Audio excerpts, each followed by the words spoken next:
उन्हाळ्याच्या दिवसांमध्ये शरीराला थंडावा देणारं ताक म्हणजेच मठ्ठा आणि त्याचबरोबर खूप दिवस टिकणारा ताकाचा मसाला कसा करायचा ते पाहूया. असा ताकाचा मसाला तयार करून ठेवला ना की 2-3 महिने हा आरामात टिकेल आणि जेव्हा पण तुम्हाला वाटेल त्यावेळेला तुम्ही हे मसाला ताक तयार करू शकता. चला तर मग पटकन मसाला ताक आणि त्याचबरोबर हा ताकाचा मसाला कसा तयार करायचा ते पाहूया. तर नमस्कार, मी संगीता स्वागत करते तुमचं संगीताज कुकिंग कॉर्नरमध्ये. सगळ्यात अगोदर आपण खूप दिवस टिकणारा हा ताकाचा मसाला कसा तयार करायचा ते पाहूया. तर मी इथे अर्धी वाटी प्रमाणात हे धनं घेतलेलं आहे. आता एखाद्या वाटीच्या साह्याने किंवा एखाद्या चमच्याने तुम्ही हे सगळं साहित्य मोजून घेऊ शकता. चमच्याचं म्हणाल तर 2 चमचे भरतील एवढं धने मी इथं वापरलेलं आहे. त्याच्यानंतर जे जिरं आपण वापरलेलं आहे ते साधं जिरं मी इथं घेतलेलं आहे. जिऱ्याचे 2 प्रकार असतात, एक शहाजिरं आणि एक साधं जिरं.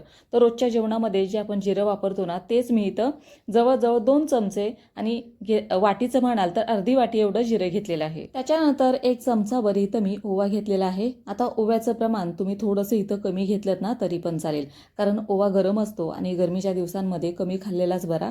त्याच्यानंतर 1 चमचाभर काळं मीठ घेतलेलं आहे आणि जे साधं मीठ आहे ना, जे रेग्युलर आपण यूज करतो ते अर्धा चमचा एवढं मी वापरलेलं आहे.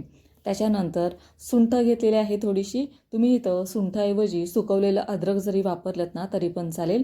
तर सुंठ मी जवळजवळ 1 इंच भरेल एवढी घेतलेली आहे. आता इथे मी सुकवलेला पुदिना पण घेतलेला आहे. तुमच्याकडे जर सुकवलेला पुदिना नसेल तर हलकासा तवा गरम करा आणि त्याच्यामध्ये ही पुदिन्याची पानं टाका. काही वेळातच ती छान अशी कुरकुरीत तयार होतात. पुदिन्यामध्ये तुम्ही कस्तुरी मेथी पण थोडीशी ॲड करू शकता, त्यांनी चव खूप छान येते. त्याच्यानंतर कोथिंबिरीची पानं आहेत ती पण सुकवून घेतलीत ना तरी पण चालेल, कारण हा मसाला आपण खूप दिवस टिकण्यासाठी तयार करतोय.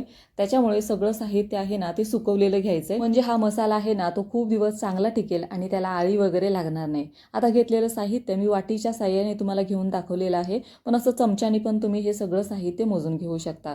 घेतलेलं साहित्याचं प्रमाण, वजनी प्रमाण, ग्रॅमचं प्रमाण, वाटीचं प्रमाण किंवा चमच्याचं प्रमाण असेल ते मी डिस्क्रिप्शनमध्ये देते, तिथे तुम्ही जाऊन बघू शकता.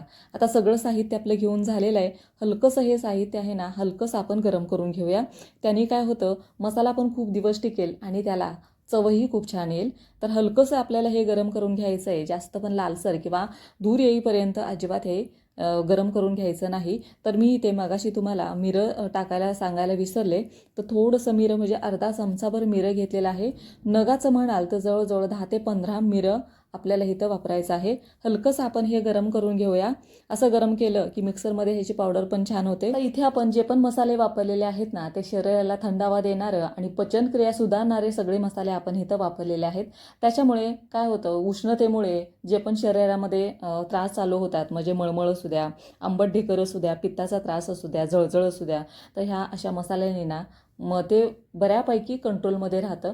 आता असा मसाला एकदाच करून ठेवायचा आणि वाटेल तेव्हा तुम्ही ह्याच्यापासून ताक बनवून पिऊ शकता. ह्यानी शरीर थंड राहतंच, शिवाय चवीला हे ताक आहे ते खूप छान लागतं. जी आपण सुंठ घेतली होती आणि मीठ घेतलं होतं ना ते पण ह्याच्यामध्ये टाकलं आणि हलकंसं हे पण ह्या मसाल्याबरोबर गरम करून घेतलेलं आहे. सगळे मसाले आपले गरम झालेले आहेत.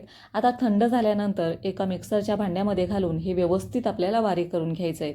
आता बारीक करत असताना आपण जे भांडं आपण यूज करतोय ना ते पूर्ण सुकं क्लीन असावं, म्हणजे मसाला जास्त दिवस टिकला जातो. सगळे मसाले भांड्यामध्ये घालायचे. तुम्ही बघू शकता इथे मी पुदिना जो वापरलेला आहे ना तो छान असा कुरकुरीत होईपर्यंत मी व्यवस्थित असा सुकवून घेतलेला आहे. आणि जे मीठ आपण टाकलेलं आहे ना त्याच्यामुळे ह्या मसाल्याला चव चांगली येते आणि जास्त दिवस मसाला टिकला जातो. त्याच्यामुळे मीठ अगदी तुम्ही आवर्जून घाला. तर सगळे मसाले आपण बारीक करून घेतलेले आहेत. पूर्णपणे बारीक करून घ्यायचे, अजिबात जाडसर मसाला आपल्याला ठेवायचा नाही, म्हणजे ताकामध्ये मसाला चांगला मिक्स होतो. आता इथे मी वाटीभर दही घेतलेलं आहे आणि त्या दह्यामध्ये 1 मिरची कट करून टाकलेली आहे. तुम्हाला जर तिखट नको असेल ना तर तुम्ही मिरची नाही इथं वापरली तरी चालेल. 1 चमचाभर हा मसाला आपण तयार केलेला होता तो मी इथं घातलेला आहे आणि छान असं आपण हे ताक आहे ते घुसळून घेऊया. 1 ग्लास मी इथं पाणी घातलेलं आहे. आता तुम्हाला जे छास आपण बनवतोय ती किती घट्टसर हवा आहे ना ते तुम्ही तुमच्या आवडीप्रमाणे इथं पाणी घालून घ्या. आता हे रवीच्या साह्याने मी घुसळलेलं आहे. व्यवस्थित घुसळून झाल्यानंतर तुम्ही बघू शकता मस्त मस्त मसाल्याचा ताक आपलं तयार झालेला आहे, मठ्ठा तयार झालेला आहे. आवडीप्रमाणे तुम्ही ह्याच्यामध्ये पुदिन्याची पानं, कोथिंबीर घाला आणि मस्त ह्याचा आस्वाद घ्या.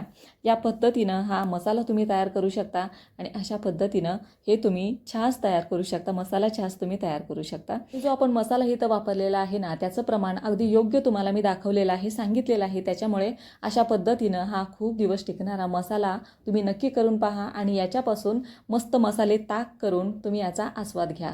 तुम्हाला ही रेसिपी कशी वाटली मला कमेंट करून नक्की सांगा.